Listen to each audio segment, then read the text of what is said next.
구원 그 이후의 삶에 있어서 중요한 요소 중에 하나가 성경은 주저함없이 인간관계를 짚고 있습니다. 예수를 믿는 성도는 이제 인간관계를 어떻게 해야 합니까? 인간관계 중에서도 가장 힘들고 어려운 관계를 가르쳐 주시는데요, 원수들과의 관계입니다. 나를 힘들게 하는 사람들을 내가 어떻게 대해 주어야 합니까? 나에게 잘해주고 나를 사랑하고 그 사람과 함께 있으면 늘 즐겁고 기쁜 사람은 특별하게 어떤 가르침이 필요 없습니다. 그 사람하고 커피를 한잔해도 그렇게 맛있고 식사를 해도 그렇게 맛있는데, 원수와 식사를 한다 그러면 밥을 씹는 것이 모래알을 씹는 것과 같다는 표현을 할 수밖에 없는 모습을 보지 않습니까? 사랑하는 성도 여러분, 우리가 예수를 믿고 난 이후에 하나님이 우리의 주위를 다 정리해 주지 않습니다. 내가 예수를 믿고 난 이후부터는 나의 모든 삐뚤어진 관계가 어느 날 어느 아침에 다 정리되는 것이 아니라 그 관계 그대로 있습니다. 그리고는 하나님이 여러분에게 말씀하시기를 네가 관계 정리를 해라. 우리는 하고 싶지 않아요. 우리는 그대로 살고 싶어 합니다. 우리는 어려운 관계가 여전히 있는 것을 보게 되는데, 우리가 아무리 잘해도, 여러분이 아무리 잘해도 여러분을 이해하지 못하는 사람이 있습니다. 여러분의 호의를 악으로 갚는 사람들이 있고요, 선을 베풀매도 불구하고 그것을 알지 못하고 여러분에게 시기하고 질투하는 사람들이 참 많이 있음을 보게 됩니다. 그래서 내가 뭘 잘못했다고 저 사람이 그러느냐라고 하는 모습들을 우리는 주위에 보게 됩니다. 그래서 시기하고 질투하고 내가 잘했던 선행을 악용하는 사람들이 있음을 보게 됩니다. 그럼에도 불구하고 성경은 오늘 우리에게 이렇게 가르쳐주고 있습니다. 여러분, 관계 중에서 제일 힘드는 관계가 나하고 어려운 관계 있죠. 성경은 이것을 원수의 관계라고 이렇게 이야기를 합니다. 제일 힘든 문제를 풀면 그 다음 문제는 쉽게 풀려지는 겁니다. 그래서 먼저 이 어려운 관계를 이야기하면서 로마서 12장 오늘 본문 14절에서 이렇게 이야기를 합니다. 너희를 박해하는 자를 축복하라. 축복하고 저주하지 말라. 여러분, 무슨 생각이 듭니까? 이 말씀을 들으면서 아유, 말도 안 되는 소리다, 아니면 성경은 성경이고 왜 우리의 삶 속에 변화가 없죠? 왜 그렇습니까? 성경은 성경이고 이 땅의 삶은 그렇게 살 수 없다는 생각 때문에 그렇지 않습니까? 나는 그렇게 할 수 없다는 생각이 들지 않습니까? 아니, 하고 싶지 않다는 생각이 들지 않아요? 나는 저렇게 못 살아. I don't want to do it. I don't want it. 하나님이 네가 하고 싶었냐 물어보지 않습니다. 하나님이 아시는 거죠. I don't want it. 나 하고 싶지 않아요. 나 그 사람 도저히 축복하고 싶지 않고 저주하고 싶어요. 근데 성경은 여기서 끝나지 않습니다. 축복하는 것으로 끝나지 않고 그것 이상으로 해야 할 것을 이야기를 하는데, 무엇을 말씀하시느냐 하면 20절을 보겠습니다. 네 원수가 줄이거든 먹이고 목마르거든 마시게 하라. 줄이거든 먹이고 목마르거든 마시게 하라. 내가 본 겁니다. 원수가요. 그러니까 가까이 있는 사람이죠. 나와 가까운 관계에 있는 사람인데 그 사람의 필요가 있을 때에 무엇을 하라고요? 필요를 채워주라고 합니다.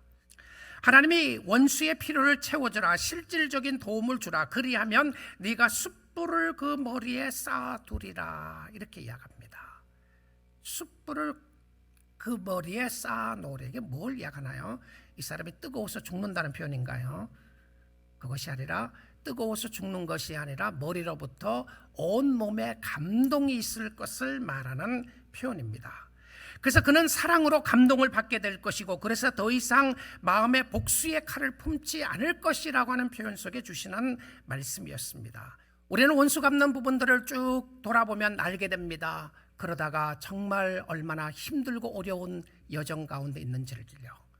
어쩌면 여러분이 지금 그 상황 가운데 있을 수도 있을 것입니다.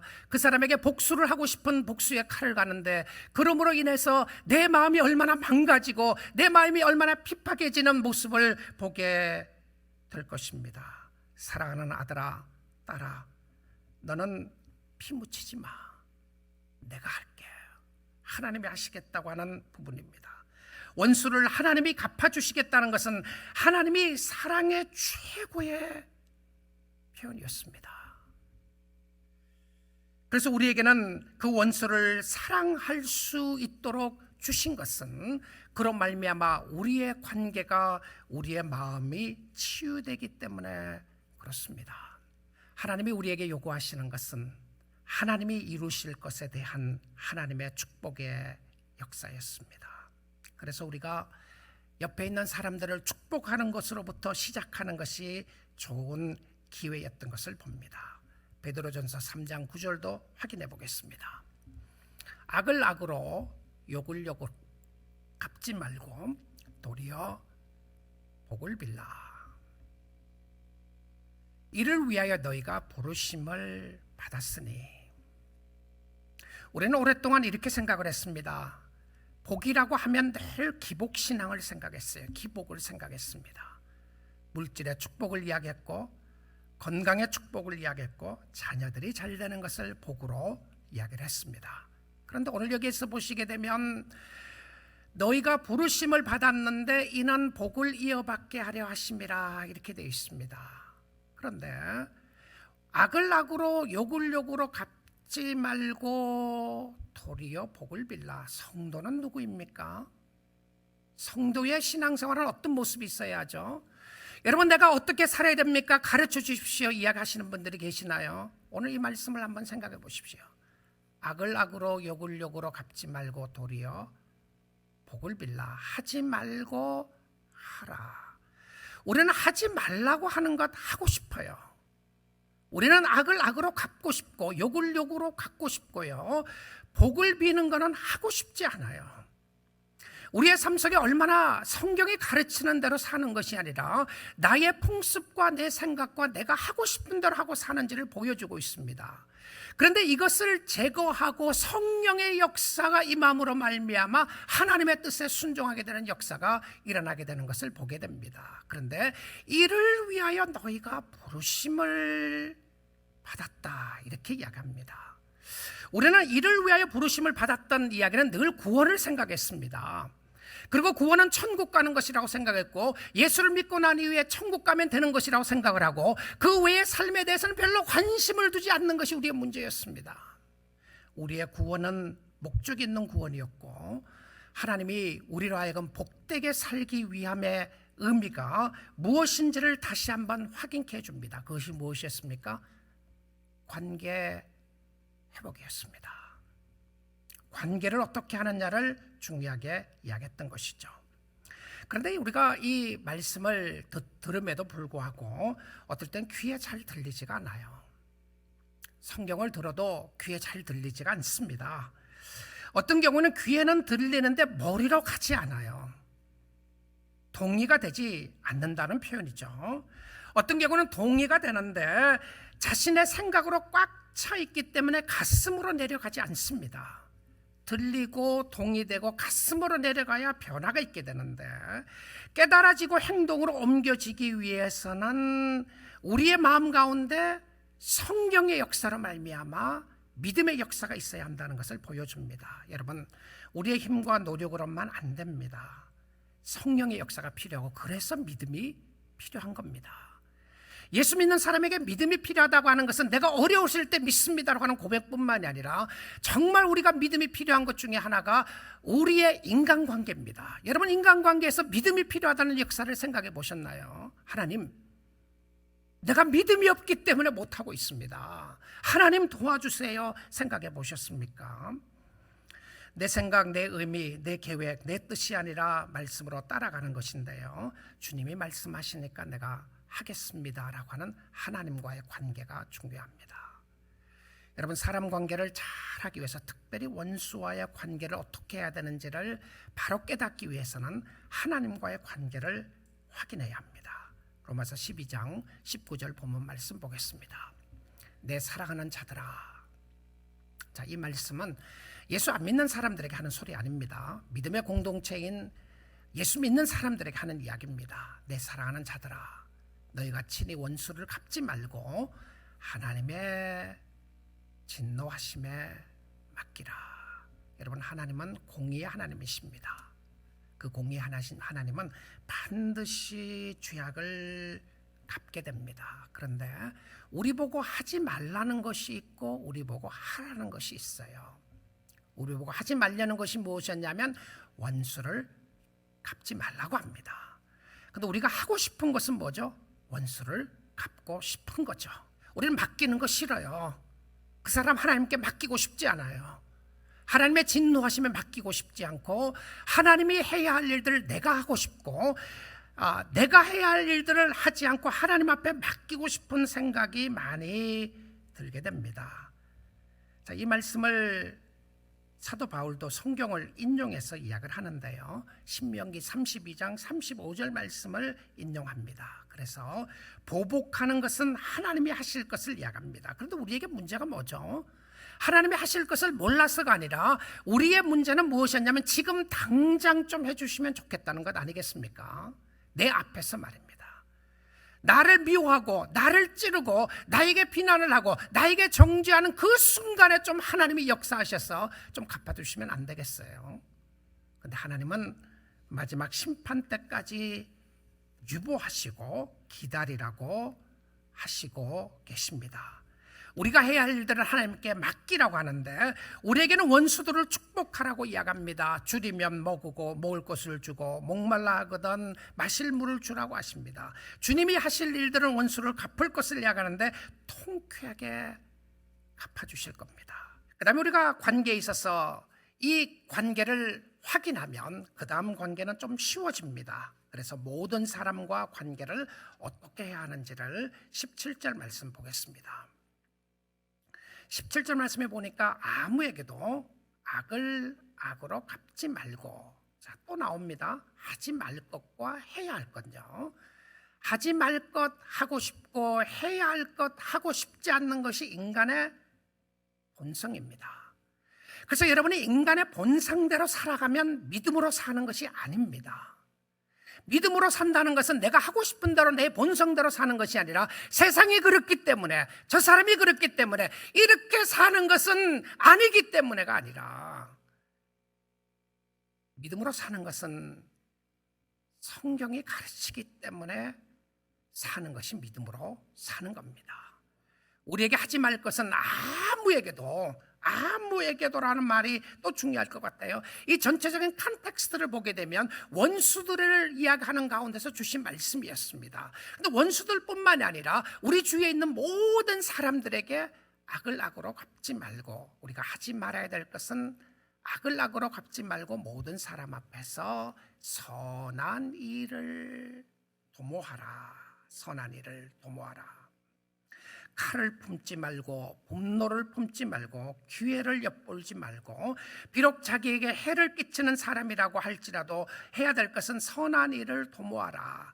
사람들이 생각하는 선한 것들을 하라고 애쓰라고 이야기를 하는 것입니다. 모든 사람들이 좋아하는 선한 것들이 있죠. 칭찬과 격려와 위로와 도움입니다. 또한 모든 사람과 관계에서 어떻게 해야 합니까? 18절입니다. 할 수 있거든 너희로서는 모든 사람과 더불어 화목하라. 모든 사람입니다. 모든 사람과 할 수 있거든 이야기를 하니까 잘됐다 생각이 들지 않습니까? 오랜만에 조금 내 마음을 이해하는 위로의 말씀이 있다는 생각이 들지 않으세요? 할 수 있거든. 그러면 우리가 하고 싶은 이야기 뭐죠? 하나님 할 수 없습니다. I can't do it. 나 할 수 없어요. 나 그 사람 사랑할 수 없고 그 사람 이렇게 살고 싶지 않아. 할 수 있거든. 그래서 할 수 없다고 하는 이것은 익스큐즈를 하기 위해서 주는 것이 아닙니다. 이것은 내가 해도 안 되는 관계가 있다는 겁니다. 내가 아무리 화목을 추구하고 화평을 추구해도 나를 미워하는 사람이 있어요. 나를 원수로 생각하는 사람이 있습니다. 그 사람하고 원수질 리가 없는데 나를 원수로 생각하는 사람이 있다는 것이죠. 그럼에도 불구하고 나에게 요구되는 것은 무엇입니까? 여러분에게 요구되는 것은 할 수 있거든 모든 사람과 더불어 화목하라. 무엇을 이야기하고 있죠? 내 쪽에서는 화평을 구하라, 이런 말입니다. 사랑하는 성도 여러분, 어떻습니까? 마음이 부담이 되시나요? 마음이 너무 힘드십니까? 그럼에도 불구하고 성경은 성경이고 나는 할 수 없다는 생각이 듭니까? 그래서 여러분에게 성도에게 필요한 것은 하나님의 능력으로 더딥힘 받는 하나님의 은혜의 역사였습니다. 그런데 인간관계를 잘하기 위해서는 많은 지혜가 필요합니다. 우리가 평생 동안 사람과 관계를 해야 하는데 내가 상대하는 사람이 어떤 사람인지를 잘 파악하는 것이 중요합니다. 지혜가 필요하고 은혜가 필요하고 능력이 필요한데 지금 나는 누구와 함께하고 있는가, 내가 누구와 이 관계를 맺고 있는가를 잘 보아야 합니다. 15절 말씀 보겠습니다. 즐거워하는 자들과 함께 즐거워하고 우는 자들과 함께 울라. 누가 해야 될 일입니까? 내가 해야 할 일인데요. 즐거워하는 자들과 함께 즐거워하고 우는 자들과 함께 울라. 여러분, 어느 것이 더 쉬울 것 같아요? 특별히 원수들과의 관계에서 주시는 말씀이었습니다. 핍박을 하는 사람들의 관계를 생각해 보게 되면 내가 괴로움 당하는 거 즐기는 사람들이 있습니다. 그렇잖아요? 내가 잘 되는 것 시기하고 내가 안 되는 것 인조하는, 즐기는 사람들이 있는 것이죠. 그런데 기뻐하는 사람들과 함께 기뻐한다. 그 사람이 잘 되기 때문에. 근데 그 사람이 누구죠? 내가 싫어하는 사람일 수 있다는 거죠. 그 사람 때문에 기뻐하고 울 수밖에 없는 상황에서 울어지는 사람. 여러분, 오늘날 교회에 많은 사람들이 오지만 대부분 다 외롭다고 그렇게 이야기를 합니다. 그렇죠? 물론 인간이 살아나가는 것이 참 외롭습니다. 가까운 동역자가 있음에도 불구하고 부부관계도 외로울 때가 있는 것이죠. 외롭습니다. 그런데 주님이 이야기하는 것은 어렵고 힘드는 사람이 있을 때에 내가 등을 대주고 어깨를 빌려줄 수 있는 사람이 있다면 얼마나 아름다운 모습이겠습니까? 성도들은 좋은 친구가 되어주는 사람입니다. 이 사람과의 관계가 중요한데요, 그 관계 속에서 정말 중요한 관계는 자기 자신과의 관계입니다.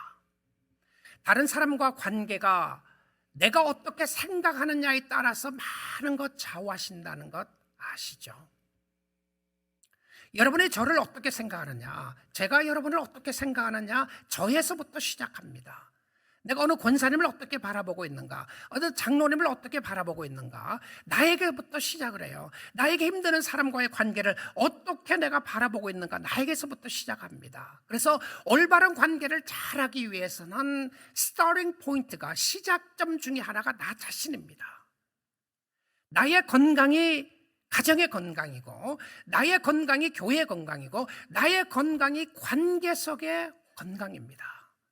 내가 망가지고 내가 잘못 생각하고 있을 때에 다른 사람의 관계도 함께 무너지는 것을 보게 되는데 어떤 모습으로 나 자신을 생각해야 됩니까? 나를 어떻게 봐야 돼요? 나 자신을. 다른 사람 말고요. 나 자신을 어떻게 보아야 하는 것입니까? 16절 말씀입니다. 서로 마음을 같이하며, 믿음의 공동체에 주시는 메시지예요. 서로 마음을 같이하며 높은 데 마음을 두지 말고 도리어 낮은 데 처하며 또 하지 말 것과 해야 할 것을 이야기를 하고 있어요. 높은 데 마음을 두고 싶은 것이 인간의 자연스러운 욕망입니다. 나는 높게 올라가고 싶고 사람들이 나를 존경하는 그 위치에 가고 싶고 그렇게 하고 싶은 마음이 내 마음입니다. 모든 사람은 인정받는 높은 위치에 서고 싶은 것이 우리의 욕구고 우리의 욕망이죠. 그런데 높은 데 마음을 두지 말래요. 그리고 도리어 낮은 데 처하며 내려가라고 이야기를 합니다. 낮은 데 처하라. 그리고 스스로 지혜 있는 채 하지 말라. 지혜 있는 채 하지 말라고 이야기를 하는 것은 지혜가 있다는 겁니까? 없다는 겁니까? 이거 누구에게 지혜를 이야기를 하고 있죠? 마음을 높은 데 두는 사람이 지혜 있는 채 하는 사람입니다.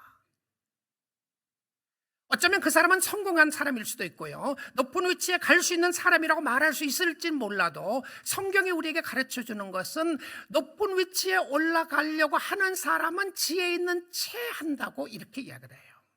정말 성경이 가르치는 지혜는 어떤 지혜를 말하고 있느냐 하면 우리의 삶 가운데 오히려 낮은 데로 내려가는 것이 지혜로운 사람이었다고 이야기를 합니다. 사랑하는 성도 여러분, 나의 마음의 자세가 관계의 성공과 실패를 좌우합니다. 싸움을 잘해야 합니다. 싸움을 잘하라니까 감사하다는 생각이 드는 사람은 없겠죠. 그런데 싸움을 잘해야 됩니다. 그런데 싸움을 잘 선택해야 하는데 누구와의 싸움을 잘해야 되느냐 하면 자신과의 싸움을 잘해야 합니다. 자신과의 싸움에서 어떤 싸움을 이야기하느냐 하면 죄와의 싸움입니다. 그래서 로마서 12장 21절을 보겠습니다. 악에게 지지 말고, 높은 위치에 올라가고 싶다고 해서 높은 위치까지 올라가고, 원수들을 갚을 수 있는 능력과 힘이 있다고 해서 원수를 갚고, 미워하는 사람 짓밟고 나인데 잘해주는 사람만 잘해주고 악에게 진 겁니다. 악에게 지지 말라. 악은 우리의 심령 속에 늘 도사리고 있습니다. 너 원수 갚아라. You could do it. 너 할 수 있잖아. 너 그 사람 언젠가 복수할 기회가 왔을 때 반드시 복수해라. 악이죠. 그러면 악에게 지는 겁니다. We surrender to evil. 악한 영에 surrender 하는 겁니다. 우리의 육신의 욕망은 악에 surrender 하게 돼 있습니다. 악에 지게 돼 있어요. 그래서 우리는 교회 생활과 성도의 신앙생활을 구별하기 시작했습니다. 그래서 교회에 와서 종교적인 활동을 하는 것을 신앙생활이라고 착각을 하고, 그리고 신앙생활에 대해서 해야 할 일을 하지 못하는 것에 대한 수많은 이유가 있었습니다. I can't do it. I don't want to do it. 하고 싶지 않고 하기 싫었어요. 사랑하는 성도 여러분, 오늘 이 말씀은 저와 여러분에게 주시는 권면이요 도전이요 생명의 말씀이었습니다. 우리가 어떻게 살아야 할지를 이야기하는데, 선으로 악을 이기라. 세상에서는 악으로 악을 이겨야 합니다. 그런데 성도는 누구이냐면 선으로 악을 이기는 사람이었습니다. 이것은 내가 아니라 성령의 역사이기 때문에 그렇습니다. 사랑하는 성도 여러분, 주님이 우리에게 인간관계에서 요구하는 것은 성령의 강권적인 역사인데요, 오늘날 저와 여러분을 바라보며 교회를 바라보며 세상이 우리에게 다시 요구하는 것은 우리가 더 힘을 길러서, 교회가 더 힘을 모아서, 교회가 사람들을 더 많이 모아서 세상보다 더 강한 힘을 가져서 그 힘으로 세상을 정복하고 세상을 다스리는 것이 아니었습니다. 오히려 세상의 힘을 이길 수 있는 것은, 죄악의 힘을 이길 수 있는 것은 우리가 사랑으로, 성령의 역사로 섬기고 굴복하는 길이었습니다. 그래서 오늘 또 성령의 역사를 의지할 수 있기를 원합니다. 주님 바라보는 거죠. 시편 37편 말씀 보고 말씀 맺도록 하겠습니다. 악을 행하는 자들 때문에 불평하지 말며, 우리의 불평의 90%는 세상의 악 아닙니까? 악을 행하는 사람이죠. 저 사람 못 봐주겠다. 저 사람 어떻다. 세상이 어떻다. 악을 행하는 자들 때문에 불평이 많습니다. 불의를 행하는 자들을 시기하지 말지어다. 왜 불의를 행하는 자를 시기하지 말라고 되어 있습니까? 불의를 행하는데 그 사람이 세상에 너무 잘 되는 거예요. 우리는 주위에 많이 봅니다. 그렇지 않아요? 저렇게 악하게 사는데 너무 잘 되는 거예요. 진짜 교회 건성으로 다니는 사람인데 부자가 돼 있는 거예요. 아니, 하나님을 저주하는데 잘 삽니다. 세상적인 모습을 해요. 그래서 악의를 행하는 사람들을 보면서 시기하게 돼 있습니다. 그런데 하지 말라고 이야기합니다. 2절 보겠습니다. 그들은 풀과 같이 속히 배임을 당할 것이며, 우리 사랑하는 성도 여러분, 어떻게 살고 싶습니까? 어떻게 살아야 되겠습니까? 오늘 지금 이 땅의 삶이 수단과 방법을 가리지 않고 잘 된다고 해서, 하나님의 뜻을 저버리면서도 잘 산다고 해서 그렇게 사시겠습니까? 그렇게 성공하고 싶으시나요? 그렇게 많이 가지고 누리고 싶으십니까? 주님의 대답은 우리는 이렇게 살지 말아야 합니다. 풀과 같이 배임을 당하며 푸른 채소같이 쇠잔할 것입니다. 누구였습니까? 세상의 악이었습니다. 3절 봅니다. 여호와를 의뢰하고 선을 행하라. 하지 말라 하라. 구체적으로 가르쳐 주세요. 여호와를 신뢰하고 그걸로 끝나는 것이 아니라 의롭게 살아야 한다 강조합니다. 거짓말하고 사기치고 사는 것이 아니라 여호와를 의뢰한다는 것은 선을 행하는 것이었습니다. 땅에 머무는 동안 그의 성실을 먹을거리로 삼을지어다. 4절 봅니다. 또 여호와를 기뻐하라. 여호와를 기뻐하라.